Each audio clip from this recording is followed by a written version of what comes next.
Magandang araw, class. Ako ang inyong teacher ngayong araw. Ako si Ma'am Jana. Ngayon ay tatalakayin natin ang isang mahalagang paksa tungkol sa pangangalaga ng ating kapaligiran. Alam naman natin na maraming suliranin ang kinakaharap ng kalikasan, katulad na lang ng polusyon, pagkakalbo ng kagubatan, basura at iba pa. So ang tanong, sino nga bang dapat kumilos para solusyonan ang mga problemang ito?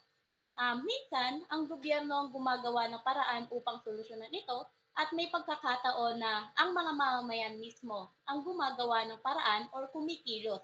So, ang dalawang paraan na ito ay tinatawag nating top-down approach at bottom-up approach. Ano nga ba ang top-down approach? Ito ay ginagamit ng gobyerno o mga otoridad sa paggawa ng mga desisyon at paglutas ng mga isyong pangkapaligiran.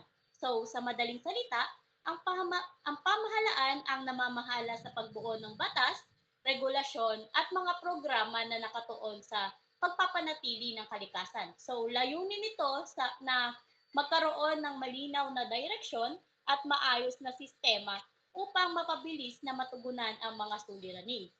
Halimbawa na lang kapag ang mga gobyerno ay nagpapatupad ng batas laban sa illegal logging or naglalaan ng pondo para sa waste management program.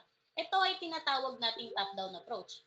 Kapakipakinabang ito dahil mabilis at organisado ang aksyon na ginagamit dito. So, ngunit kung kulang ang pakikilahok ng mga mamamayan, hindi ito nagiging epektibo. Kaya mahalaga pa rin na ang lahat ay makisali at tumulong sa pagpapatupad ng mga programa. Ikalawa, ang bottom-up approach.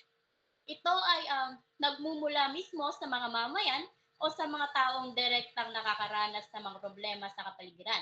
Ang mga solusyon ay galing sa lokal na komunidad, organisasyon at individual. At pagkatapos ay pinapaabot sa pamahalaan para sa suporta o pondo. So layunin nito na palawakin ang pakikilahok ng mga mamamayan sa paglutas ng mga issue. Naniniwala ang pamamaraang ito na ang mga taong mismo ang pinakamahusay na may kaalaman sa kanilang lugar. Kaya sila yung nakabubuo ng praktikal na solusyon.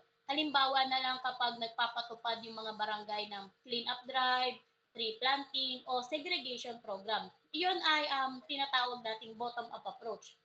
So sa ganitong paraan, ang mga mamayan mismo ang nagkakaroon ng boses at kapangyarihan at ang komunidad ay nagiging mas nagkakaisa at may malasakit sa kalikasan. So sa kabuuan, parehong mahalaga ang top-down approach at bottom-up approach. Ang gobyerno ay nagbibigay ng batas, pondo at programa, habang ang mga mamamayan ay nagbibigay ng aktibong pakikilahok at malasakit. So kapag pinagsama ang dalawang ito, mas nagiging epektibo at tumatagal yung mga ginagawang solusyon sa mga suliraning pangkapaligiran. Kaya tandaan natin, class, ang pangangalaga sa kalikasan ay hindi lamang tungkulin ng pamahalaan, kundi responsibilidad ng bawat isa sa atin. Ngayon, dito na nagtatapos ang ating talakay. Maraming salamat ka, class. Magkita na lang tayo bukas.